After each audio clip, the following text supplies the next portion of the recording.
Olá pessoal, eu sou André, sou professor de Química e este é o segundo vídeo aqui do canal da nossa série sobre termoquímica, em uma abordagem voltada para o ensino médio. Antes de qualquer coisa, é importante ressaltar que vídeo não cumpre o mesmo papel que a aula presencial. Ele é uma ferramenta interessante para levar alguns conteúdos para os estudantes, mas não cumpre o mesmo papel não. E neste vídeo, nós vamos falar sobre os aspectos quantitativos da termoquímica. Quanta energia é absorvida ou liberada por uma reação química? Vamos investigar as chamadas entalpias padrão, de combustão, de formação e de ligação química. Vamos discutir também alguns aspectos associados à estequiometria e termoquímica de reações. Vamos amarrar a nossa análise quantitativa das energias envolvidas nas reações químicas a partir de uma importante lei termodinâmica, que é a lei de Hess. Bora para o conteúdo?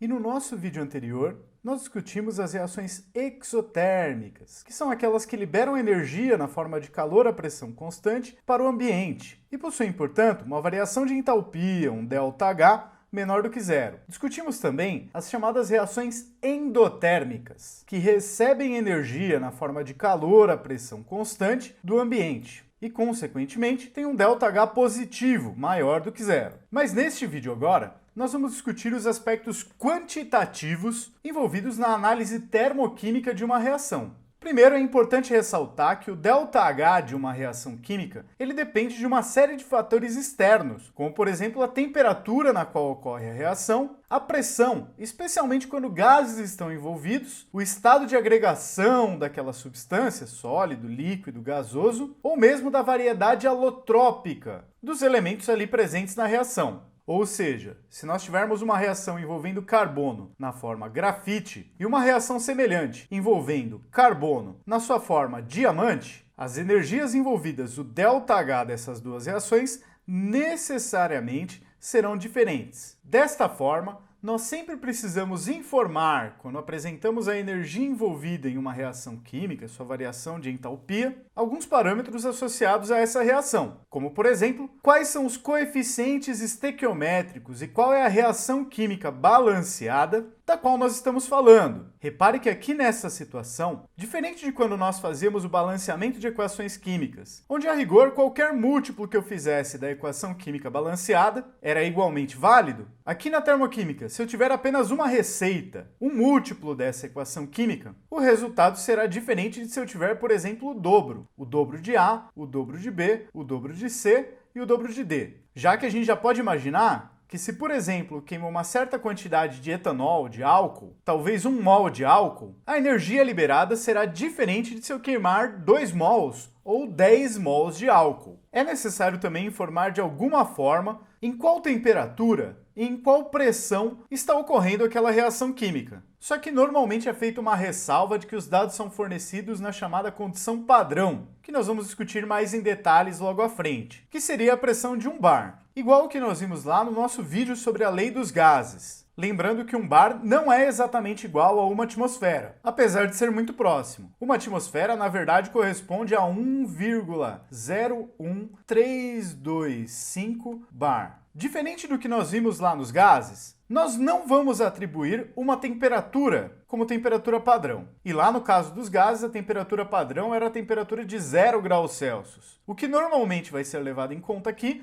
é uma temperatura, na verdade, de 25 graus Celsius. Mas, a rigor, a temperatura precisa ser explicitada quando nós damos o ΔH de uma reação química. Outra informação fundamental é o estado físico, o estado de agregação que nós vamos encontrar naquela substância. Por exemplo, nós precisamos dizer se a água está aparecendo como líquido ou se está aparecendo como vapor ou gás. No caso do ferro, que pode apresentar 3 estruturas diferentes para o estado sólido, nós precisamos dizer se estamos falando do ferro alfa, ou ferrita, ou do ferro gama, austenita, ou mesmo do ferro delta. No exemplo do CO2, a gente precisa dizer se nós estamos falando do gás dióxido de carbono ou se nós estamos falando do gelo seco, que é o CO2 no estado sólido. É importante dizer também, quando nós tratamos de uma substância simples que apresenta variações alotrópicas, a qual forma nós estamos nos referindo, como por exemplo o carbono, que pode ser grafite ou pode ser diamante, ou uma série de outras formas. Ou também o oxigênio, que aparece como substância simples tanto como gás oxigênio, O2, como gás ozônio, O3.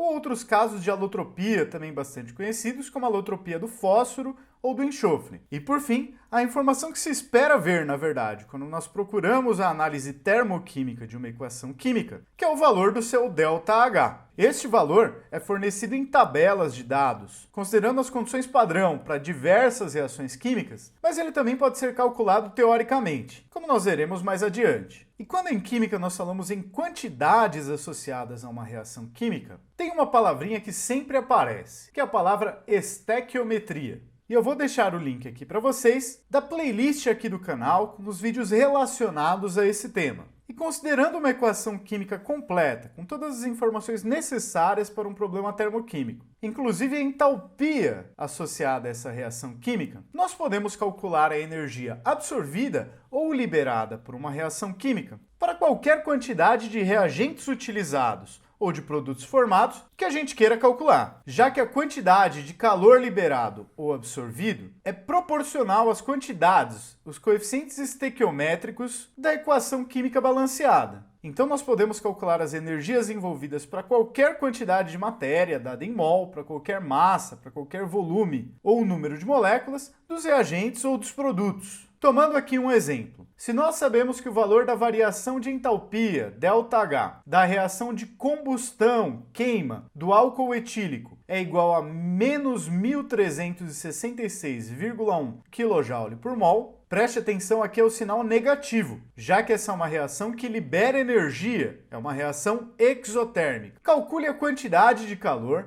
liberada na combustão total de 5 mols dessa substância. Então a informação que nós temos aqui do exercício é que para cada mol de álcool etílico queimado, a energia liberada é 1.366,1 kJ. Como energia liberada, esse ΔH é negativo. A equação química balanceada para a reação de combustão completa do etanol é dada pela reação do etanol, fórmula C2H6O, com o gás oxigênio O2, formando como produtos gás carbônico e água, com os respectivos coeficientes de balanceamento para a equação química. Repare que aqui, dentre as infinitas possibilidades de múltiplos dessa equação química balanceada, para nós é conveniente escolher o conjunto de coeficientes estequiométricos no qual o coeficiente do etanol seja 1, já que nós temos a energia envolvida na queima de 1 mol deste combustível. Então, para esta equação química do modo como está apresentada aqui, o ΔH será de menos 1.366,1 kJ, ou como nós estamos falando de 1 mol de etanol, menos 1.366,1 kJ para cada mol desse combustível. Mas o enunciado me pede qual seria a energia liberada na combustão de 5 mols dessa substância. E aqui o nosso trabalho nada mais é do que estabelecer as relações proporcionais, já que a energia liberada é proporcional a quanto álcool vai ser queimado. Então, se 1 mol de álcool libera 1.366,1 kJ, 5 mols de álcool libera quanto? 5 mol vezes 1.366,1 kJ é igual a 1 mol vezes x. Isolando o x aqui na equação, mol cancela com mol, e 5 vezes 1.366 dá 6.830,5 kJ. Como essa energia é uma energia liberada, o ΔH dessa reação é menos 6.850,5 kJ. E nós podemos estabelecer a relação que nós quisermos, para uma quantidade em mol do combustível queimado, para uma quantidade em gramas, ou mesmo para uma quantidade por molécula, já que cada 1 mol contém aproximadamente 6 vezes 10 a 23 moléculas, e cada 1 mol tem uma quantidade em gramas, que pode ser obtida através da chamada massa molar do etanol, que no caso é aproximadamente 46 gramas para cada mol. Então, se 1 mol de etanol são 46 gramas, a queima de 46 gramas de etanol libera 1.366,1 kJ de energia. A quebra de 5 mols, que são 5 vezes 46, que dão 230 gramas, libera 6.850,5 kJ de energia. Em termos das moléculas, 6 vezes 10 a 23 moléculas liberariam 1.366,1 kJ e 6 vezes 5, 30 vezes 10 a 23, liberariam 6.850,5 kJ. E um típico problema envolvendo estequiometria e termoquímica juntos é o seguinte: eu tenho dois combustíveis, como por exemplo o metano e o octano. A entalpia padrão para a combustão do metano é 890,4 kJ por mol. Já a do octano é 5.411 kJ por mol. Do ponto de vista da relação entre a energia obtida pela queima e gases de efeito estufa, no caso específico CO2 emitido pela essa queima, qual dos dois combustíveis é mais eficiente? Ou seja, libera mais energia para uma mesma quantidade de CO2 produzida, sendo que o que a gente espera é que um combustível libere energia para a gente fazer as coisas andarem, funcionarem por aí, e que emita pouco gás de efeito estufa. Será que você consegue calcular qual dos dois seria melhor nesse caso? E esse tipo de exercício, além de ser muito comum de aparecer em provas, toca numa questão fundamental, que é a contribuição das atividades humanas para o aquecimento global. Esse tipo de análise pode ajudar a gente a pensar como minimizar um pouco os efeitos nocivos das nossas atividades para o nosso planeta. Mas não dê bobeira não.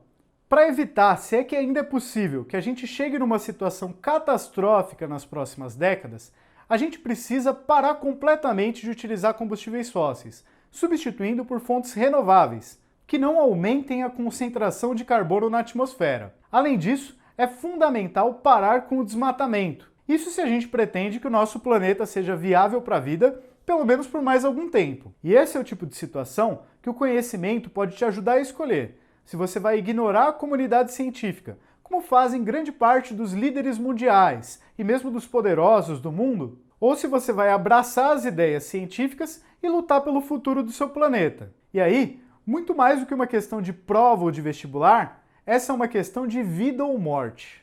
Para falar um pouquinho mais das tais condições padrão que eu citei agora há pouco, essas condições são estabelecidas para facilitar a vida de nós que acabamos tendo que calcular as energias envolvidas em um determinado processo físico-químico. Deste modo, são feitos diversos experimentos medindo o calor envolvido em reações químicas e são organizadas tabelas de dados com as variações de entalpia, ΔH, de um enorme número de reações. Só que como essas entalpias, elas dependem das condições como temperatura e pressão, por exemplo, para que não tivesse que ter infinitas tabelas com dados, elas são dadas em certas condições padrão. E aqui para termoquímico, que é padronizado mesmo, é a pressão, que deve ser a pressão de um bar, e o valor da temperatura, a rigor, deveria ser informado na tabela. Mas normalmente é a temperatura de 25 graus Celsius, ou aproximadamente 298 Kelvin. Mas que tipo de reações costumam ter esses dados tabelados? Afinal, a diversidade de reações químicas que podem acontecer são imensas. E como nós veremos mais adiante, eu não preciso conhecer o ΔH de todas as reações, já que eu posso calcular o ΔH de algumas a partir dos valores obtidos para outras reações químicas. Mas uma variação de entalpia, que é uma informação de bastante interesse, portanto é comum encontrarmos tabelas, são as chamadas reações de combustão. E é muito comum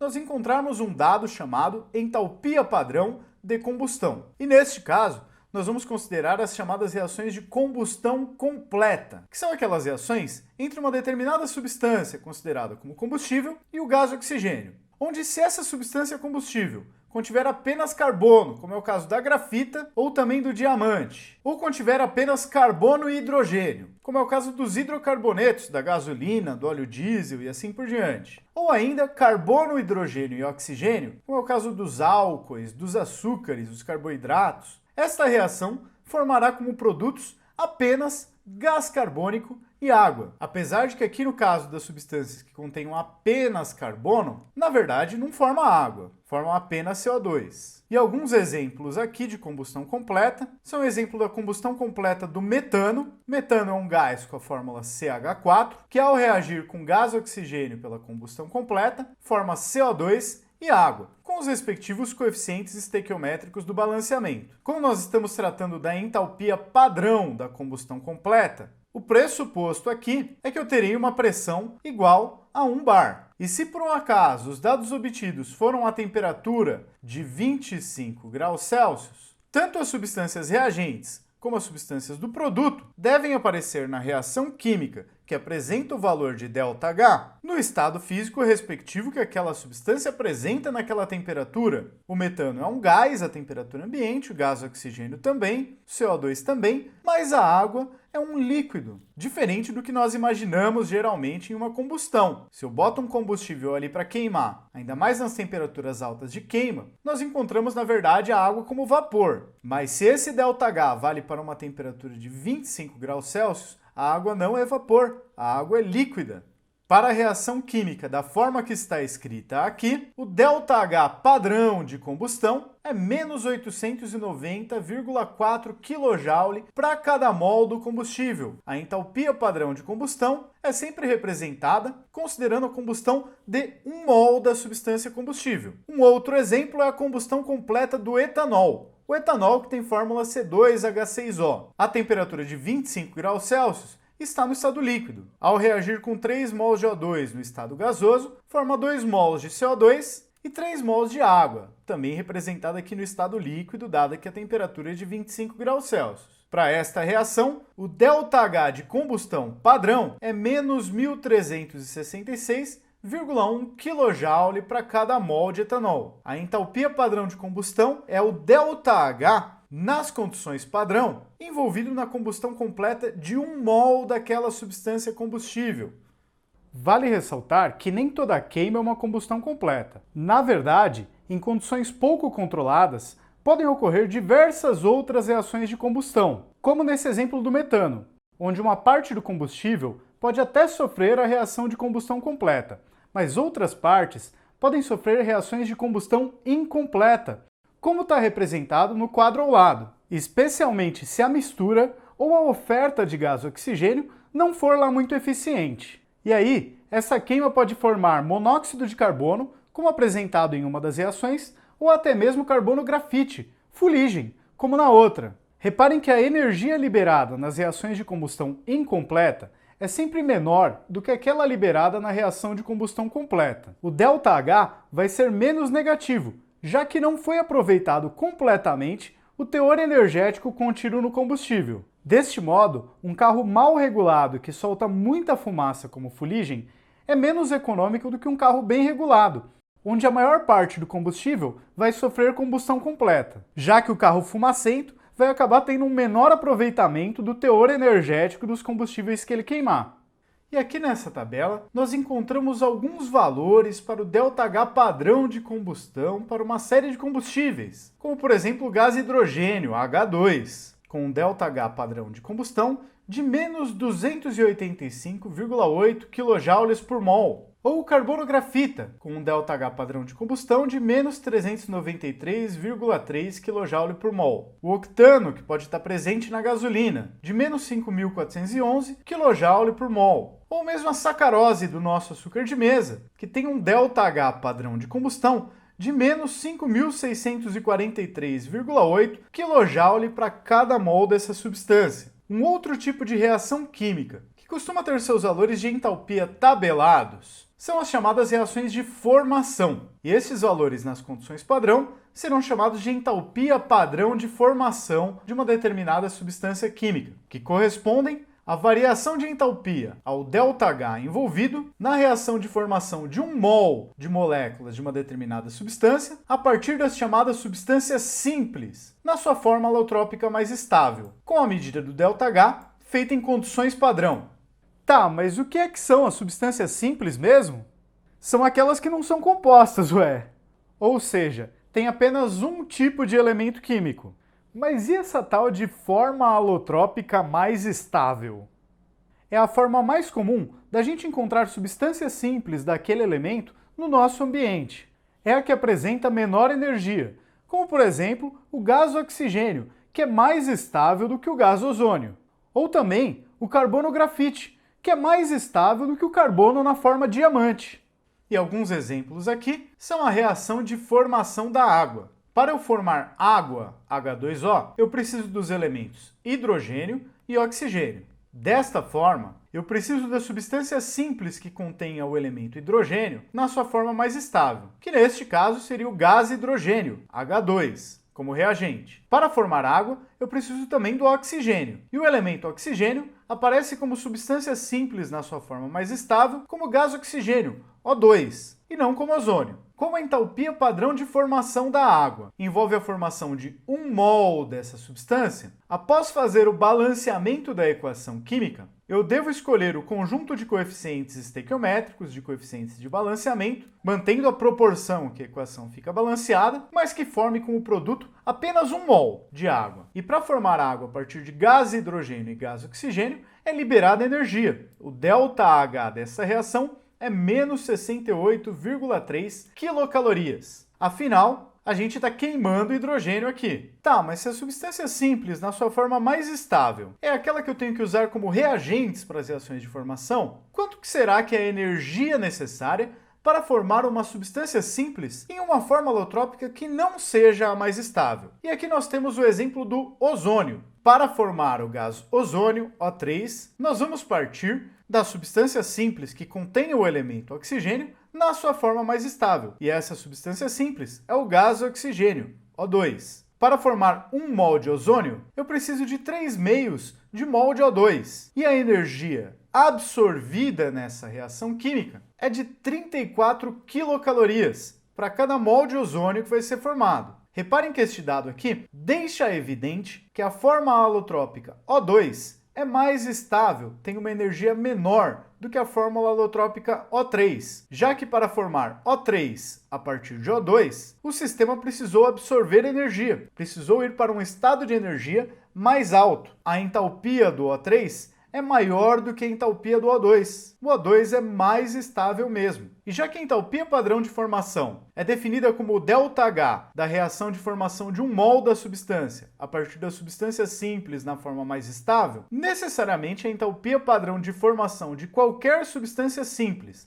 na forma mais estável, em condições padrão, vai ser zero. E aqui alguns exemplos. Eu quero montar a equação de formação da substância O2, gás oxigênio. A reação de formação é aquela que parte como reagentes da substância simples na forma mais estável. Mas a substância simples na forma mais estável que contém oxigênio é o próprio O2. E uma reação química que tem 1 mol de O2 como reagente e 1 mol de O2 como produto, na verdade não é reação química nenhuma. Não aconteceu nada, não houve transformação. Consequentemente, não foi absorvida e nem liberada energia nesse processo. O mesmo valendo para a grafita. Se eu quero formar 1 mol de grafita a partir da substância simples que contenha carbono na sua forma mais estável, o reagente também será grafita. E a transformação de 1 mol de grafita em 1 mol de grafita não é transformação coisa nenhuma. Nada aconteceu. O ΔH para esse processo é zero. A entalpia de formação da substância simples na sua forma mais estável é zero.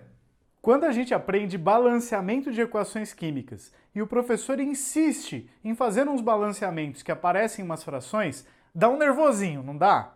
Poxa, se qualquer múltiplo da equação química balanceada vale, por que usar a bendita da fração? E aqui, tanto nas reações de combustão, onde a gente queria saber o ΔH para a combustão de 1 mol daquele combustível, como nas reações de formação, onde a gente quer saber o ΔH para a formação de 1 mol daquela substância, fica evidente o motivo. Às vezes, tem alguma substância participante da reação que merece mais atenção naquele problema termoquímico. E aí é interessante que a gente faça a análise quando o coeficiente daquela substância for 1. E aqui eu apresento para vocês novamente uma tabela com ΔH padrão, mas agora das reações de formação de algumas substâncias. Aqui o caso do ozônio, que no slide anterior nós já vimos em termos da unidade caloria, mas com seu valor aqui agora dado em joule, mais 142,3512 kJ para cada mol de ozônio formado, ou da água, menos 241,9882 kJ para cada mol de água, e uma série de outras substâncias, como o butano, que está no gás de cozinha, com ΔH de formação de menos 126,4414 kJ por mol, ou aqui o cloreto de sódio, com ΔH de formação de menos 411,2777 kJ para cada mol dessa substância. E aqui eu introduzo para vocês uma lei de extrema importância para os cálculos termoquímicos, e é um conceito que vai unir toda a parte quantitativa associada às reações termoquímicas, que é a chamada lei de Hess. De acordo com a lei de Hess, a variação de entalpia, o ΔH, envolvido em uma reação química, sob certas condições experimentais, depende exclusivamente da entalpia inicial dos reagentes e da entalpia final dos produtos, seja a reação executada em uma única etapa ou em várias etapas sucessivas. Ou seja, a variação de entalpia, o ΔH, independe do caminho, independe do processo, depende apenas do estado final e do estado inicial. De modo que a gente pode calcular o ΔH para uma reação que é difícil a gente medir experimentalmente, combinando diversas reações químicas, onde eu possa somar essas equações químicas como se elas fossem equações matemáticas e obter como resultado a minha equação química que é difícil de medir. E é isso que me permite fazer a avaliação do teor energético dos alimentos a partir da sua queima, como foi dito no vídeo anterior. Pegando o exemplo da glicose, do ponto de vista biológico, o nosso consumo dela para obter energia envolve uma longa série de reações químicas, que vão desde a chamada cadeia da glicólise, onde é formada uma substância chamada piruvato. Esta substância, por sua vez, entra no chamado ciclo de Krebs, também conhecido como ciclo do ácido cítrico ou ciclo do ácido tricarboxílico. Só que no fim das contas, a soma desse monte de equações químicas envolvidas resulta em uma equação química muito simples, como que acontece na combustão da glicose, onde 1 mol de glicose, C6H12O6, reage com 6 mols de gás oxigênio, formando 6 mols de CO2 e 6 mols de água. E aí, se o estado final é igual nos dois casos, e o estado inicial também é igual nos dois casos, então o ΔH vai ser o mesmo. E para pegar um exemplo aqui, imagine que eu queira calcular a energia envolvida na reação de combustão incompleta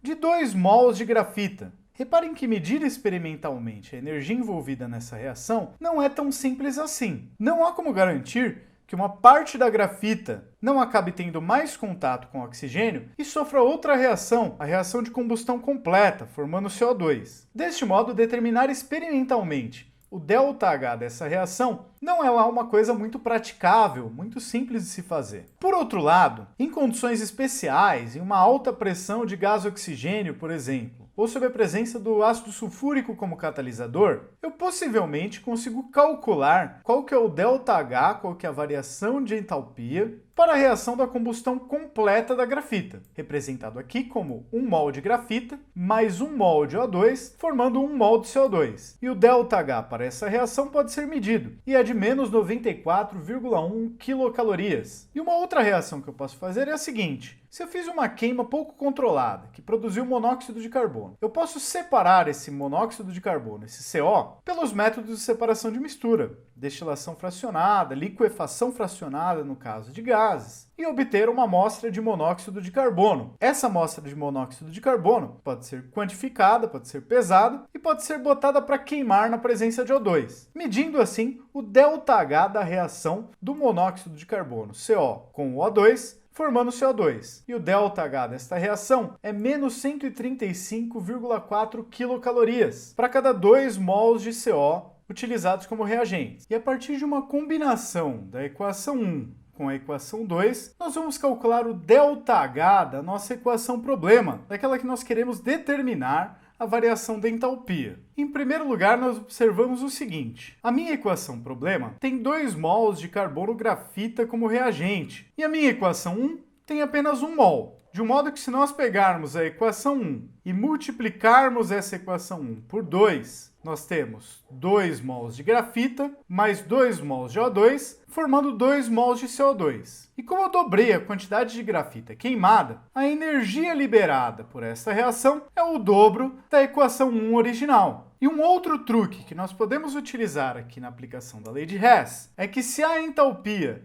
depende apenas do estado final e do estado inicial, independente de qual seja o processo que tenha sido feito. Ao inverter uma equação química, um processo que originalmente liberaria energia, a sua equação química invertida absorve energia para acontecer. E vice-versa também. Se eu tenho um processo que originalmente absorve energia para acontecer, o seu processo inverso liberará energia. Deste modo, se nós pegarmos aqui a equação 2 e invertermos a equação 2, que os 2 CO e 1 de O2, que eram reagentes, apareçam nos produtos, e os 2 CO2, que eram produto, apareçam aqui no reagente, o ΔH dessa reação química invertida terá o mesmo módulo que que da reação química 2 original, mas com o sinal trocado. A reação original era exotérmica, a reação invertida tem o mesmo valor de ΔH, só que endotérmico, com o sistema absorvendo energia. Deste modo, assim como na minha equação problema, que eu tinha 2 monóxidos de carbono como produto,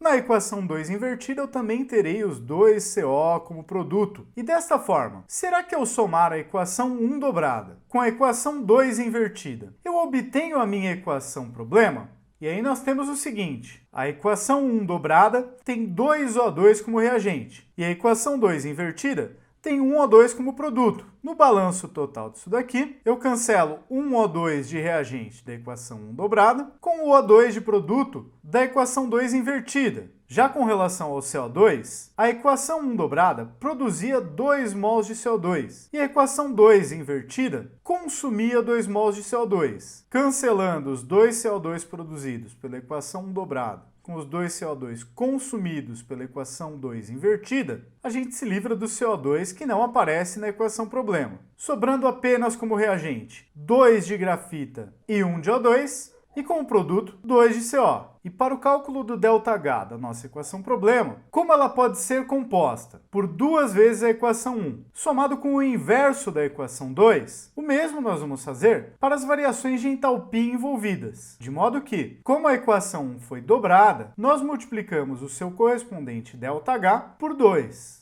2 vezes menos 94,1 dá menos 188,2 quilocalorias. Já a equação 2 foi invertida, por isso seu ΔH precisa trocar de sinal, ou seja, multiplicar por menos 1. Então, se a equação 2 tinha o ΔH de menos 135,4 quilocalorias, a equação 2 invertida possui o ΔH de 135,4 quilocalorias. E como a nossa equação x era a soma de 2 vezes a equação 1 com o inverso da equação 2, o seu ΔH será a soma de menos 188,2 quilocalorias com mais 135,4 quilocalorias, resultando em menos 52,8 quilocalorias. Agora pense no seguinte, se a reação da combustão da glicose é 1 mol de glicose, C6H12O6, mais 6 mols de O2, formando 6 mols de CO2 e 6 mols de água, o que será que é a reação inversa, hein? Que será, hein? E se você pensou na fotossíntese, você acertou, é isso mesmo. A combustão da glicose é exotérmica, libera energia, tem ΔH negativo. E a fotossíntese, então? A fotossíntese é uma reação endotérmica. Precisa absorver energia na forma de calor a pressão constante do ambiente para poder acontecer. E além de precisar absorver calor para acontecer, a fotossíntese também é desfavorecida do ponto de vista da entropia, que a gente estuda lá em termodinâmica, na física, já que ela transforma um monte de moléculas que estão espalhadas pelo ambiente em glicose extremamente concentrada, além de um pouquinho de O2 também. Ela é uma reação não espontânea e que só pode acontecer porque está sendo realizado um trabalho de forças eletromagnéticas, quando a luz do Sol atua sobre os elétrons presentes nas folhas. Outra aplicação bacana da lei de Hess é no cálculo da chamada energia reticular, ou energia de rede de um sólido iônico, que corresponde à energia envolvida na formação do cristal a partir dos íons no estado gasoso. Como isso na prática é meio inviável de se fazer e de se medir experimentalmente, usa-se a lei de Hess para calcular essa energia através do chamado ciclo de Born-Haber. E eu vou deixar para vocês aqui um link de um vídeo do canal Universidade da Química, onde tem um pouco mais a explicação de como se dá esse processo de aplicação da lei de Hess. E fica aí como oportunidade para alguém que tiver curiosidade para conhecer um pouco mais sobre esse assunto. Só que tem também uma dúvida pessoal que eu tenho sobre o Hess e que eu queria compartilhar com vocês. Acontece que eu acho curioso que o Hess morreu muito novo. E eu já procurei, mas nunca consegui encontrar muitos detalhes de como ele morreu. Só o que eu consegui encontrar é que do mesmo jeito que quando a gente usa a lei de Hess, eu sei que ele estava vivo e depois sei que ele morreu. Mas não achei muita informação do que aconteceu nesse processo. Então, por favor, se por um acaso você conseguir descobrir o que aconteceu com o Hess, coloca aí nos comentários para resolver essa curiosidade que eu tenho. E uma outra consequência da lei de Hess é que nós podemos calcular o ΔH de reações químicas a partir das entalpias de formação das substâncias que estão envolvidas nela, tanto dos reagentes como dos produtos. Imagine a seguinte reação bem genérica. Eu tenho A mols do reagente A mais B mols do reagente B, formando C mols do reagente C e D mols do reagente D, onde esses coeficientes aqui em vermelho são os coeficientes de balanceamento da equação química. Supondo que eu tenha o ΔH de formação de cada uma dessas substâncias envolvidas, substância A, substância B, C e D, eu posso calcular o ΔH da reação da seguinte forma. Se eu quisesse formar A mols do reagente A e B mols do reagente B, a entalpia de formação associada à formação desses reagentes seria o coeficiente A vezes o ΔH de formação do reagente A, no estado padrão, mais o coeficiente B vezes o ΔH de formação do reagente B, também no estado padrão. Se eu quisesse, por outro lado, formar os produtos, o ΔH para formar esses produtos seria C vezes o ΔH de formação padrão de C, mais D vezes o ΔH de formação de D. E para calcular o ΔH da reação, eu vou fazer o ΔH de formação dos produtos, C e D, menos o ΔH de formação dos reagentes, A e B. Conceitualmente, a gente poderia interpretar o cálculo do ΔH a partir das entalpias de formação da seguinte forma. Eu preciso formar os produtos e destruir os reagentes. Deste modo, eu precisaria somar as entalpias de formação dos produtos que vão aparecer e somar também as entalpias de reações de destruição dos reagentes. Só que eu não conheço nada disso, de entalpias de destruição. Eu só conheço entalpias de formação. Tudo bem, pegue as equações de formação dos reagentes, inverta elas e troque também o sinal do seu ΔH, que dessa forma você vai estar destruindo os reagentes. Mas o que acontece na reação é exatamente isso? Você está formando produtos e está destruindo os reagentes? Na verdade não, né? Mas se o que eu tenho no final e o que eu tenho no início é correspondente para esse processo imaginário, então a lei de Hess me permite calcular o ΔH da reação desta forma.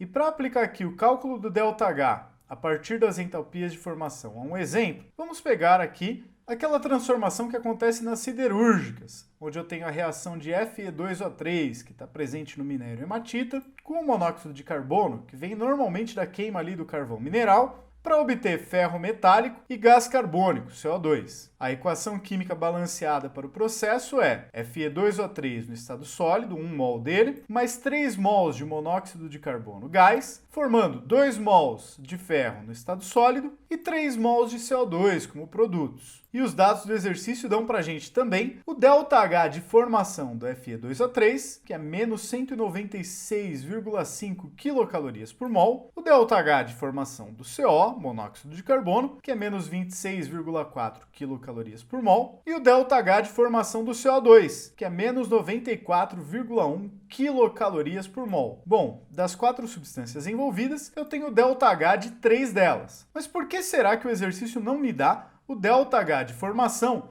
do ferro no estado sólido? E aqui vale a pena a gente lembrar que, por definição, a entalpia padrão de formação de qualquer substância simples na sua forma alotrópica mais estável, nas condições padrão, é zero. Por isso que não foi dada pelo exercício, porque é um pressuposto que a gente saiba que é zero. Então aqui o ΔH de formação nas condições padrão do ferro no estado sólido é igual a zero por definição. E como eu tenho entalpias de formação dos produtos menos entalpia de formação dos reagentes, e na equação química balanceada eu formo 2 mols de ferro no estado sólido, eu tenho 2 vezes o ΔH de formação do ferro no estado sólido, mais 3 vezes o ΔH de formação do gás carbônico, do CO2. Esses dois termos somados dão o ΔH de formação dos produtos. Disso vai ter que ser subtraído o ΔH de formação dos reagentes, que é uma vez o ΔH de formação do Fe2O3, mais 3 vezes o ΔH de formação do monóxido de carbono, CO. Substituindo os valores dados ali pelo exercício, 2 vezes 0, que é o ΔH de formação do ferro no estado sólido, mais 3 vezes menos 94,1, que é o ΔH de formação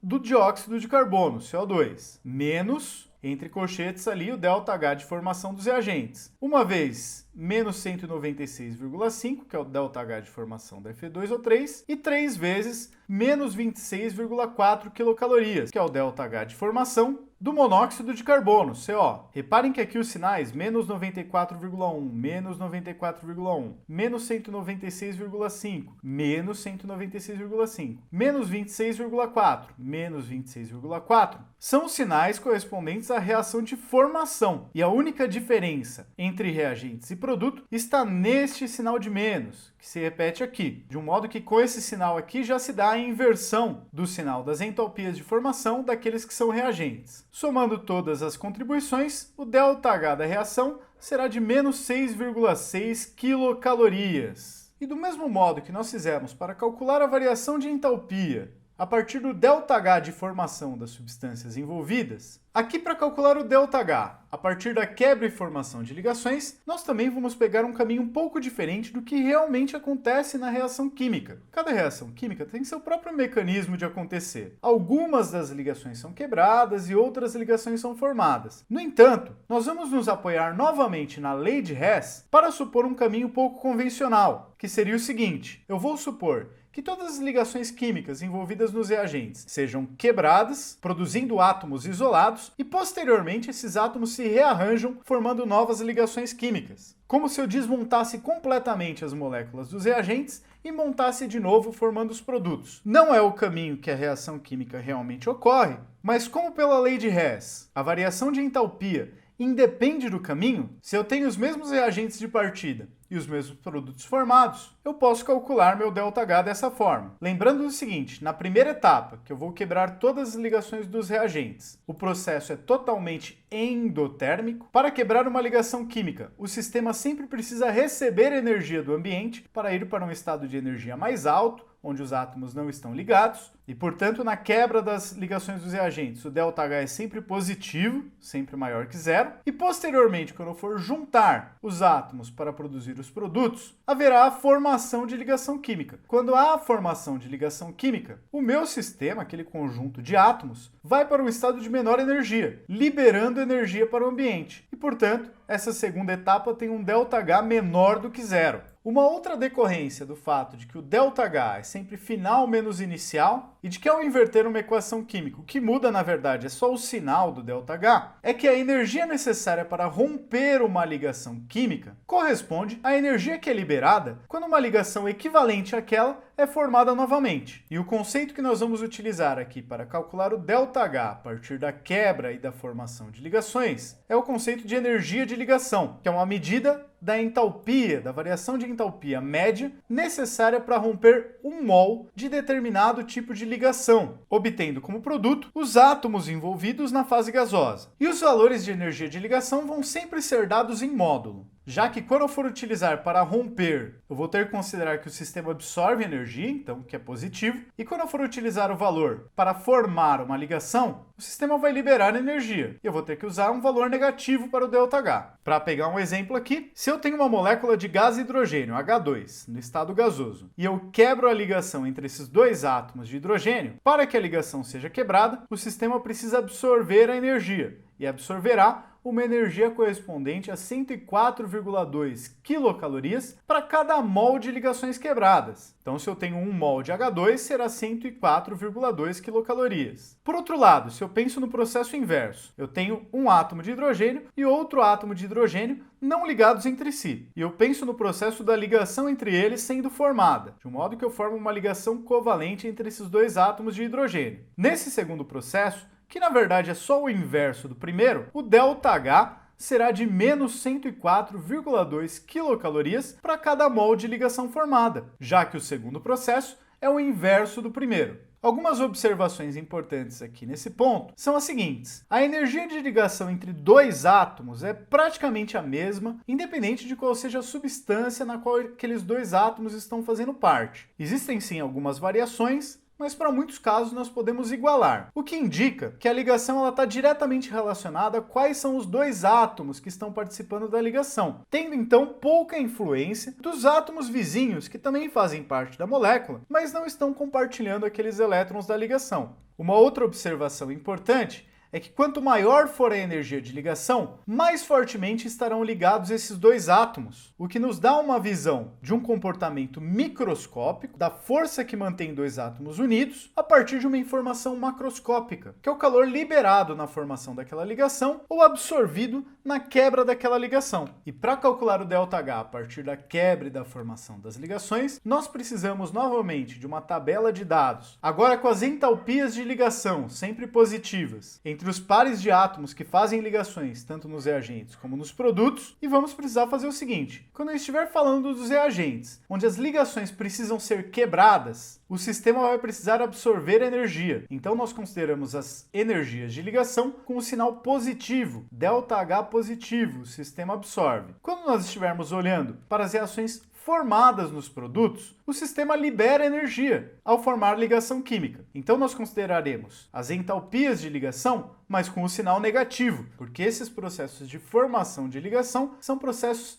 exotérmicos. E o ΔH da reação será a soma das energias das ligações rompidas nos reagentes, e que, portanto, vão apresentar todas o sinal positivo, mais a soma das energias das ligações formadas nos produtos. E como são formações de ligação, todas elas vão apresentar o sinal negativo. Para pegar um exemplo aqui, vamos considerar a reação de adição de gás cloro a um hidrocarboneto eteno, formando como produto a substância chamada de 1,2 de cloroetano. Eu preciso como dados para resolver esse exercício a partir da quebra e da formação de ligações, da energia de ligação associada às ligações entre carbono e hidrogênio, que eu tenho aqui, da energia da ligação dupla carbono-carbono, que eu também tenho como dado aqui, da energia de ligação cloro-cloro, além da energia de ligação carbono-cloro, e da energia de ligação simples entre dois carbonos, carbono-carbono. E nós vamos analisar primeiro a quebra das ligações presentes nos reagentes, como se esse processo se desse nessas duas etapas. Então, para quebrar todas as ligações envolvidas nos reagentes, eu preciso quebrar 4 ligações entre carbono e hidrogênio. Deste modo, tenho 4 vezes, com o sinal positivo, a energia de ligação carbono-hidrogênio. Preciso quebrar uma ligação dupla entre dois carbonos, então novamente com o sinal positivo, uma vez a energia de ligação dupla carbono-carbono, e preciso quebrar também uma ligação cloro-cloro, mais uma vez a energia de ligação cloro-cloro. Somando 4 ligações hidrogênio-carbono quebradas, são 4 vezes mais 98,8 quilocalorias. Uma ligação dupla carbono-carbono quebrada dá uma vez 146,8 quilocalorias, e uma ligação cloro-cloro quebrada dá uma vez 58 quilocalorias. E a soma da energia absorvida pelo sistema para quebrar as ligações dos reagentes dá 600 quilocalorias, correspondendo a um ΔH de mais 600 quilocalorias. Olhando agora para as ligações formadas nos produtos, imaginando que nós já tínhamos os átomos separados ali, eu vou precisar formar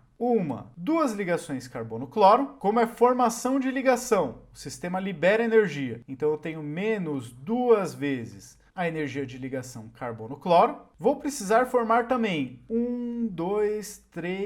4 ligações carbono-hidrogênio, então eu tenho menos 4 vezes a energia de ligação carbono-hidrogênio, e vou formar também uma ligação carbono-carbono, menos uma vez a ligação carbono-carbono. E no final das contas, nós temos para o cálculo da energia liberada pela formação das ligações químicas 2 vezes menos 78,2, 4 vezes menos 98,8 e uma vez menos 82,9 quilocalorias, totalizando um ΔH associado à energia liberada pela formação das ligações do produto, menos 634,5 quilocalorias. E juntando o valor positivo da energia absorvida ao quebrar as ligações dos reagentes e o valor negativo associado à energia liberada pela formação das ligações dos produtos, eu obtenho como ΔH da minha reação menos 34,5 quilocalorias, já que o sistema absorveu 600, mas devolveu 634,5 quilocalorias para o ambiente. Bom, pessoal, é isso aí. Eu espero que vocês tenham gostado. E a nossa próxima série aqui na sequência será uma série sobre cinética química, a velocidade das reações químicas e os fatores que influenciam nessa velocidade. Muito obrigado pela atenção, fiquem de olho nos próximos vídeos do canal e até mais!